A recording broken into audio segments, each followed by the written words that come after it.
Bonjour à tous, je vous retrouve aujourd'hui pour vous faire l'analyse linéaire de l'Excipit de Bel-Ami, qui est un roman réaliste de Guy de Maupassant, publié en 1885. Nous sommes donc dans le mouvement du réalisme, qui est une réaction au romantisme, et donc tout le contraire de celui-ci. Il cherche plutôt à reproduire fidèlement le réel, sans chercher à l'embellir. Stendhal dirait même qu'un roman, c'est un miroir que l'on promène le long d'un chemin. Bel-Ami est un roman qui retrace l'ascension de Georges Duroy, un jeune homme sans scrupules, sans morale, obsédé par l'argent et la réussite sociale. Il est extrêmement séduisant. Il va donc essentiellement utiliser les femmes pour réussir. D'escroquerie en trahison, il va se hisser au sommet. Nous sommes ici dans le dénouement du récit qui consacre le triomphe de ce personnage. Il épouse dans une magnifique cérémonie, en l'église de la Madeleine, Suzanne Walter, la fille la plus riche de France. Entre-temps, il est devenu millionnaire, tout puissant à Paris, et a même acheté un titre de noblesse. L'enjeu ici sera d'étudier en quoi ce dénouement peut-il apparaître comme pessimiste dans la mesure où il signe la victoire d'une figure détestable, symbole même de l'anti-héros. Nous verrons dans un premier temps que ce mariage somptueux célèbre une canaille, de la ligne 1 à la ligne 18. Ensuite, nous analyserons la réconciliation scandaleuse de Duroy avec sa maîtresse Clotilde de Marelle en pleine cérémonie. Donc ce sera de la ligne 19 vers la fin. Donc on commence avec la première partie du texte, qui est le mariage avec Suzanne Walter, un apogée social pour Duroy. Eh bien, l'auteur nous fait une focalisation interne, donc on assiste au point de vue exclusif de Duroy, ce qui nous permet de pénétrer de manière critique dans ses pensées et dans ses sentiments intimes. On a d'abord l'image d'une canaille. En effet, Duroy méprise le sacré. Il y a un détournement du champ lexical de la religion, encens, autel, sacrifice divin, l'homme-dieu, donc il désigne le Christ, prêtre, au profit de l'orgueil de Duroy. Il faut noter le verbe descendre à la ligne 2. La prière semble glorifier non pas Dieu, mais lui-même.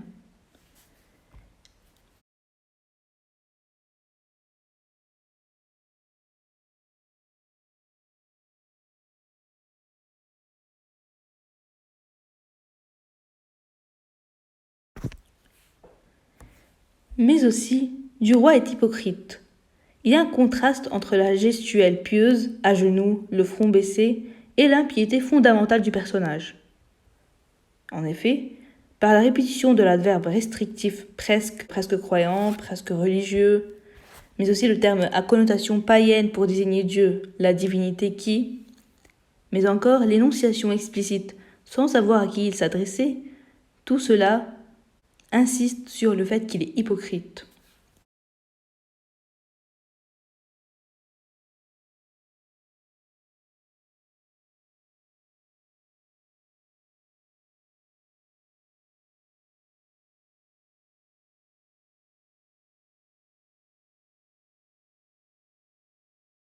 Non seulement Duroy méprise le sacré, mais aussi les êtres humains. En premier lieu, son épouse, évoquée 2 fois seulement, à côté de Suzanne,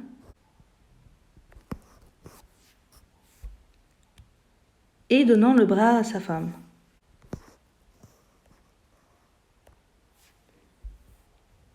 La réification est claire, la jeune mariée est traitée comme un simple accessoire. Par l'exclusion du regard de son époux, le texte insiste bien sur le fait qu'ils sont côte à côte. Ensuite, il méprise les invités. Leur désignation est collective et indifférenciée, assistants, peuple. Mais surtout par la métonymie réductrice, il serrait des mains, l'auteur montre clairement que Duroy n'éprouve aucun intérêt pour ses invités. Puis la répétition de la même banalité machinalement adressée à tous, qui est appuyée par la valeur itérative de l'imparfait et la force du discours direct, il répondait au compliment « vous êtes aimable », insiste encore une fois sur le fait qu'il les méprise. Pourtant, cette image de canaille que nous avons réussit. Le sentiment de jouissance de Duroy est souligné de manière ironique par le narrateur, qui flétrit notre personnage à travers un registre essentiellement ironique. D'abord par les indices d'une émotion extrême, affolé de joie, balbutier, qui signifie avait du mal à parler.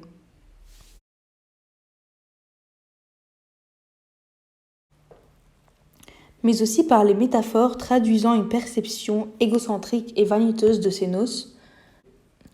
Donc ce triomphe est quasiment au sens romain.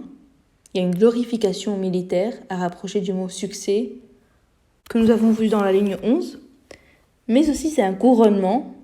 Georges se croyait un roi.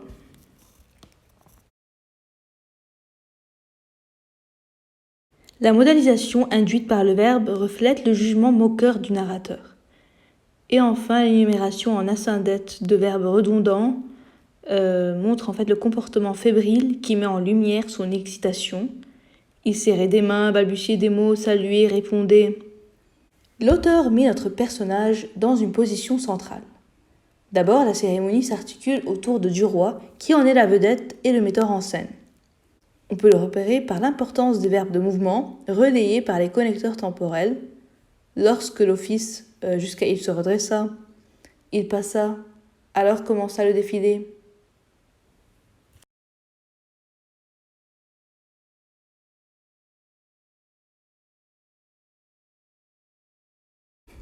L'éclairage est porté sur Duroy, qui se manifeste par la position syntaxique. Le personnage est le sujet grammatical de tous les verbes, à travers la reprise de son nom ou surnom ou du pronom personnel.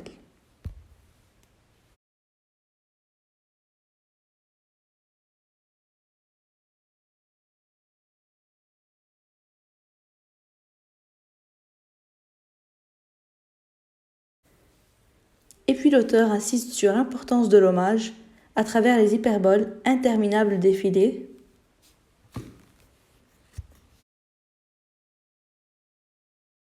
Et acclamé, qui est généralement un terme utilisé avec les rois.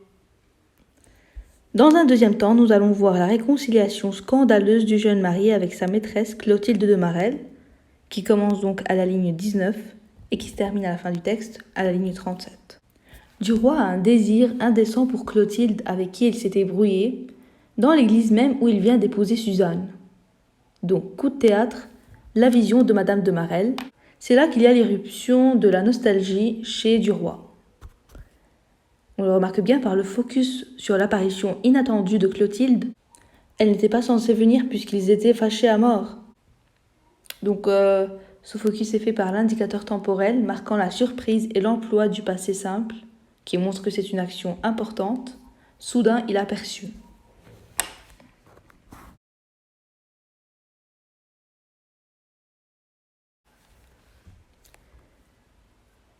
L'auteur emploie donc le champ lexical de la sensualité, baiser, caresse, gentillesse, l'euphémisme est clair, et les lèvres.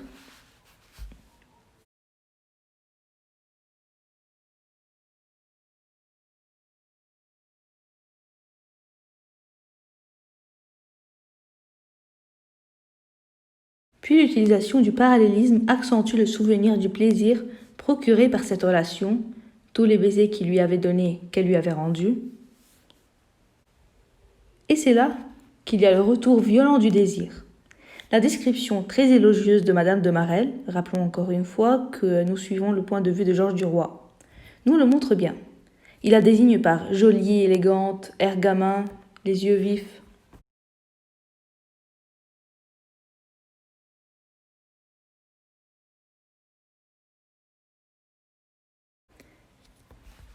Mais aussi le rythme ternaire en gradation sonore, donc cela signifie que le nombre de syllabes augmente, renforce cette appréciation. Elle était jolie, élégante, avec son air gamin et ses yeux vifs. Puis la réactivation des sentiments qui se traduit de manière spectaculaire dans le monologue intérieur par la phrase exclamative au style direct « Quelle charmante maîtresse tout de même !» La différence avec le discours extérieur artificiel et banal « Vous êtes bien aimable » permet de mesurer l'hypocrisie de Duroy. Ainsi, Duroy et Madame de Marelle se réconcilient discrètement sous les yeux de Suzanne. On peut le percevoir par le langage du corps. Dans ce passage, la main est très importante car c'est leur moyen de communication. Le champ lexical clair, main répétée 2 fois, doigt, pression,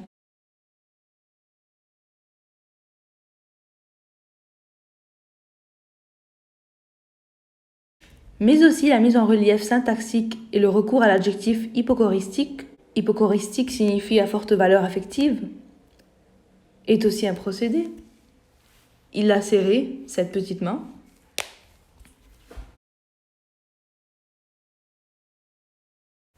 Le message devient de plus en plus transparent.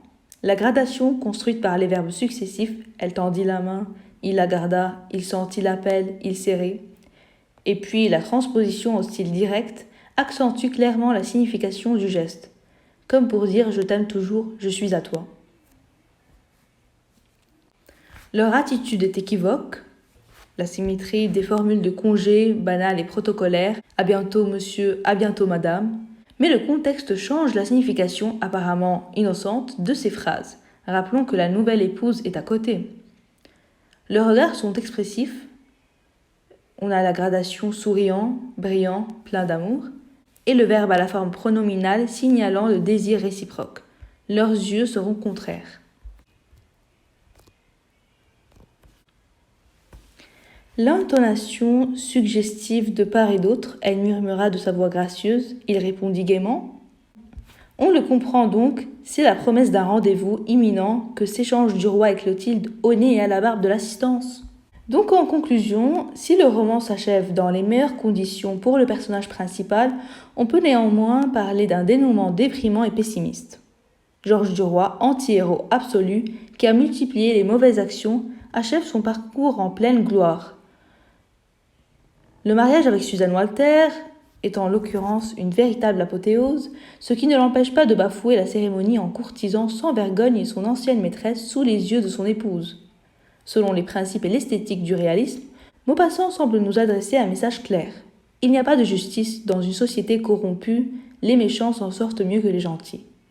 En ce sens, on peut dire d'un point de vue moral que Bel Ami se termine moins bien que Le Rouge et le Noir, qui est un roman réaliste écrit par Stendhal.